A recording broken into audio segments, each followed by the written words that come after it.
Hello students, आज हम सीखने वाले हैं यार कोऑर्डिनेट ज्योमेट्री को, वो भी सिर्फ और सिर्फ 10 मिनट के अंदर। तो इन 10 मिनट में मैं आपको कोऑर्डिनेट ज्योमेट्री का पूरा ज्ञान देने वाला हूं, कॉन्सेप्ट वाइज, और कुछ इंपॉर्टेंट क्वेश्चंस को हम लोग डिस्कस करेंगे। तो कोऑर्डिनेट ज्योमेट्री का यार, अगर आप लोगों के पास कभी भी कोई एग्जाम है और आप लोगों के पास इतना टाइम नहीं है कि आप लोग पूरा का पूरा लंबा वीडियोस देखो और आप बस एक क्विक रिवीजन चाहते हो, तो ये सेशन, ये वीडियो आप लोगों के लिए सबसे ज्यादा इंपॉर्टेंट है, क्योंकि 10 मिनट में ऐसा एक्सप्लेनेशन और इतने इंपॉर्टेंट क्वेश्चंस आपको कहीं नहीं मिलने वाले। तो मेक श्योर इस वीडियो को एंड तक जरूर देखना। एंड फिर बढ़ते हैं आगे बिना किसी देरी के साथ। मेक श्योर सेशन को लाइक करना, अच्छा लगेगा मुझे, थोड़ा सा चैनल को सब्सक्राइब कर देना और अच्छा लगेगा मुझे, और दोस्तों के साथ शेयर करोगे तो बहुत अच्छा लगेगा मुझे। तो कोऑर्डिनेट ज्योमेट्री में आप लोगों के पास बेटा दो ही टॉपिक्स हैं जो कि आप लोगों के पास एग्जाम में आएंगे। एक है आपका डिस्टेंस फॉर्मूला, एक है सेक्शन फॉर्मूला। बारी बारी से समझते हैं कि है क्या ये चीज। तो अगर मैं बात करूं बेटा डिस्टेंस फॉर्मूला की, तो डिस्टेंस फॉर्मूला क्या होता है। मान लो आपके पास दो पॉइंट्स है ए और बी, इनके कोऑर्डिनेट्स आपके पास गिवन है x1 y1, इसके कोऑर्डिनेट्स आपके पास गिवन है x2 y2। अब अगर आपको इन दोनों के बीच का डिस्टेंस निकालना है, ए बी के बीच का डिस्टेंस निकालना है, तो उसका एक फॉर्मूला होता है कि x2 minus x1 is equals to का whole square plus y2 minus y1 का होल स्क्वायर। आप इस फॉर्मूले को ऐसे भी लिख सकते हो, x1 माइनस x2 का whole square plus y1 minus y2 का होल स्क्वायर। कोई फर्क नहीं पड़ेगा, दोनों केसेस में आपका आंसर सेम आएगा। ठीक है। अब ये फॉर्मूला बना कैसे, कैसे मैंने डिराइव किया इस फॉर्मूले को, अगर आप ये जानना चाहते हो तो इसी वीडियो के डिस्क्रिप्शन में मेरे वन शॉट सेशन का लिंक है, वो जरूर देखना, क्योंकि वहां पे मैंने बहुत डिटेल में एक्सप्लेन करके चीजों को सिखाया है। फिर अगर मैं बात करूं यार सेक्शन फॉर्मूला की, तो सेक्शन फॉर्मूला क्या कहते हैं कि मान लो आपके पास बेटा ये दो पॉइंट्स है, दो पॉइंट्स को जब मैं ज्वाइन करूंगा, एक के कोऑर्डिनेट x1 है, एक के कोऑर्डिनेट y1 है, दूसरा पॉइंट है b जिसके कोऑर्डिनेट x2, y2 है। अगर मैं इन दोनों पॉइंट्स को ज्वाइन करूंगा तो बीच में कोई पॉइंट मैंने मान लिया p, जो इस आपकी इस लाइन को कुछ m/n में डिवाइड कर रहा है। इस p के कोऑर्डिनेट्स मैंने मान लिए x, y। अब इनके बीच में क्या रिलेशन है, ठीक है, इनके बीच में रिलेशन है बेटा। अगर आप x कोऑर्डिनेट निकालना चाहते हो तो आपको बस x वालों को देखना है। अब m इंटू x2, दूर वाले से, जैसे दूर के रिश्तेदार हमें अच्छे लगते हैं है ना, पास के रिश्तेदार अच्छे नहीं लगते, तो m इंटू x2, m को किससे मल्टीप्लाई कराओगे आप, दूर वाले से, पास वाले से नहीं, दूर वाले से। उसी प्रकार से n को किससे मल्टीप्लाई कराओगे, x1 से। तो x coordinate is equals to m into x2 plus n into x1 divided by m plus n। उसी प्रकार से जब आप y कोऑर्डिनेट की बात करोगे तो m को मल्टीप्लाई कराओगे दूर वाले से, m into y2 plus n into y1, n into y1 divided by m plus n। तो ये आपके पास सेक्शन फॉर्मूला होता है। अब इस सेक्शन फॉर्मूला से आप लोगों के पास एक और फॉर्मूला आता है, mid point formula. Mid point formula क्या होता है, मान लो आपके पास ये दो कोऑर्डिनेट्स हैं, ये आपके पास दो पॉइंट है x1 y1 और ये दूसरा है आपके पास x2 y2, बीच में कोई पॉइंट है आपके पास p, इसके 1:1 में इसको डिवाइड कर रहा है। तो अगर आप p कोऑर्डिनेट को निकालना चाहोगे, जिसके p पॉइंट को के कोऑर्डिनेट्स के बीच में, मतलब अगर मैं सेक्शन फॉर्मूला लगाऊं, तो सेक्शन फॉर्मूला से ही आपके पास ये मिड पॉइंट का रिलेशन आता है कि x1 plus x2 divided by 2 हो जाएगा, और y हो जाएगा आपके पास y1 plus y2 divided by 2 हो जाएगा। फिर उस प्रकार से आपके पास सेंट्रॉइड का भी एक फॉर्मूला आता है। मान लो आपके पास ये कोई ट्राइंगल है, ट्राइंगल के कोऑर्डिनेट है x1, y1, x2, y2 और x3, y3। तो अब अगर मैं देखूं, जहां पे ये तीनों मीडियंस आपस में एक दूसरे को इंटरसेक्ट करते हैं, तो ये कोऑर्डिनेट आपके पास सेंट्रॉइड कहलाता है। ये पॉइंट आपके पास क्या कहलाता है, सेंट्रॉइड कहलाता है। तो अब आप लोगों के पास सेंट्रॉइड के कोऑर्डिनेट्स अगर आप निकालना चाहते हो तो x1 plus x2 plus x3 divided by 3 हो जाएगा, है ना, और y1 plus y2 plus y3 divided by 3 आप y कोऑर्डिनेट निकाल सकते हो, अगर सेंट्रॉइड के कोऑर्डिनेट्स मैंने x, y मान लिए तो बस इतना सा थ्योरी है आप लोगों के पास। बहुत सारे बच्चों को लगता है ये डिलीटेड टॉपिक है, डिलीटेड नहीं है। एरियाज ऑफ ट्राइंगल डिलीटेड है, बट ये डिलीटेड नहीं है। कुछ सवालों को कर लेते हैं। जैसे कि पहला सवाल आपके पास कहता है कि find the relation between x and y such that point x is equi distant from the point 7,1 and 3,5। तो आपके पास एक पॉइंट है बेटा a जिसके कोऑर्डिनेट्स दिए गए हैं, b एक पॉइंट है जिसके कोऑर्डिनेट्स दिए गए हैं, p एक पॉइंट है जिसके कोऑर्डिनेट्स आपको निकालने x और y है ना। आपको बोला गया है कि ये इक्वी डिस्टेंट पे है। इक्वी डिस्टेंट का मतलब p जो है a से और b से, दोनों से इक्वल डिस्टेंस पे, यानी कि p और p भी बराबर है। दोनों तरफ स्क्वायरिंग कर दूंगा तो वो भी इक्वल होगा, होगा स्क्वायर क्यों किया है, ताकि मैं ये अंडर रूट जैसी भयानक दिखने वाली टर्म को हटा सकूं। अब अगर मैं यहाँ पे a plus B A minus B जो भी आपके पास होल स्क्वायर के फॉर्मूले बन रहे हैं, थोड़ा काटा पीटी धूम तबाही मचाओगे तो फिर आपके पास ये चीजें निकल कर आएंगी। काटोगे इसको तो x माइनस वाई का वैल्यू कितना आ जाएगा, आप लोगों के पास 2 आ जाएगा। तो इस प्रकार से आप लोग ये रिलेशन फाइंड आउट कर सकते हो।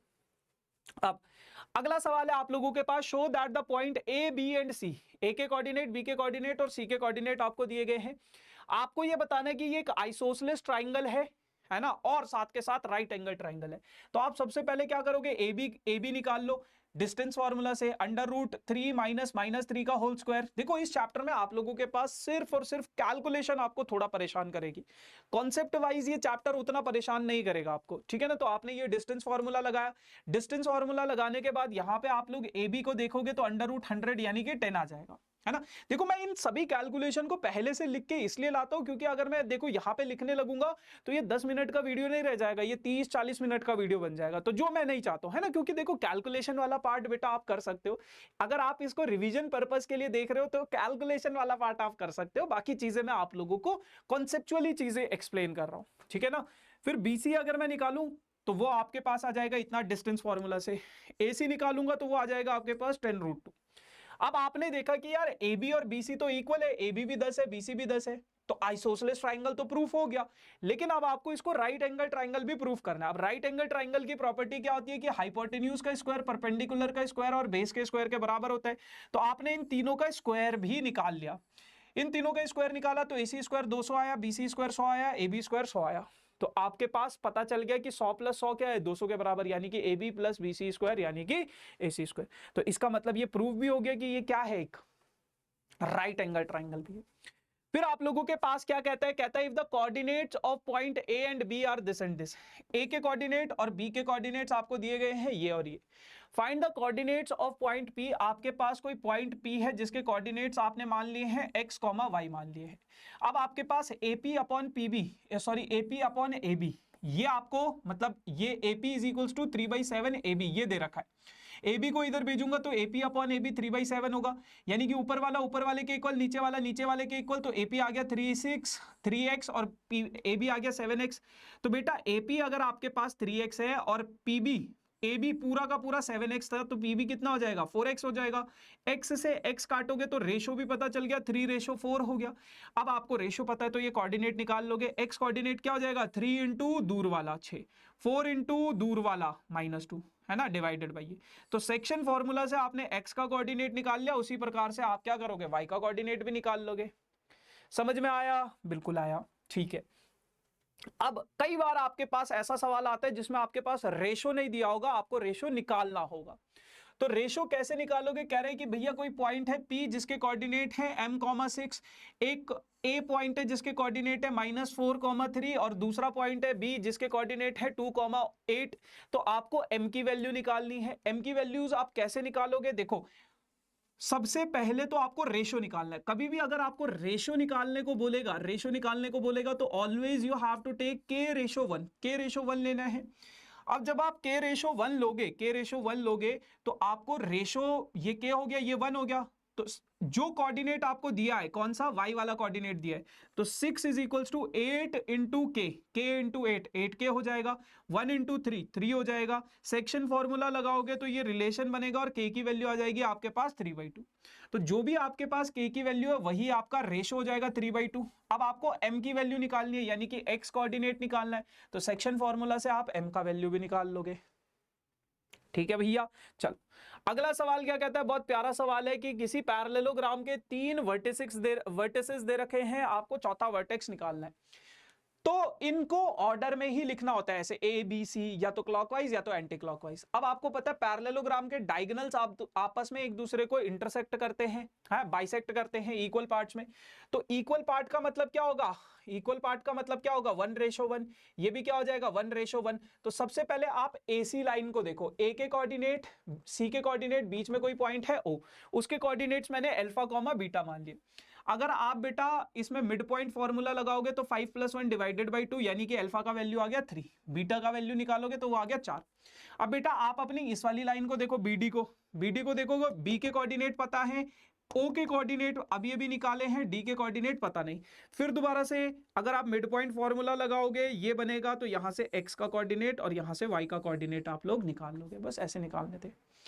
ठीक है जी, चलो अब आप लोगों के पास ये एक सवाल है। इस सवाल में बोला गया है कि कोई पॉइंट है P जो कि आपके A और B को ज्वाइन करने वाली लाइन को 2:1 में डिवाइड कर रहा है, तो P के कोऑर्डिनेट्स क्या होंगे? इसका आंसर आप लोग मुझे कमेंट सेक्शन में जरूर बताना।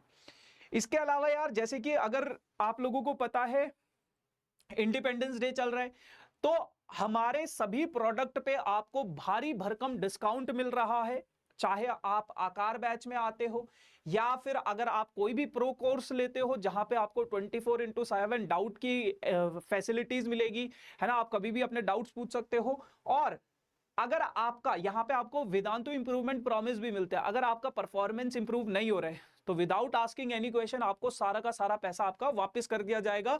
अगर आपकी 75% क्लास अटेंडेंस है और 75% आपने असाइनमेंट हमारे अटेम्प्ट किए हैं, तो है ना, तो आपके सारे के सारे पैसे क्या कर देंगे, हम वापस कर देंगे। अगर इंप्रूवमेंट नहीं हुआ तो, इंप्रूवमेंट हुआ तो काय को देंगे भैया।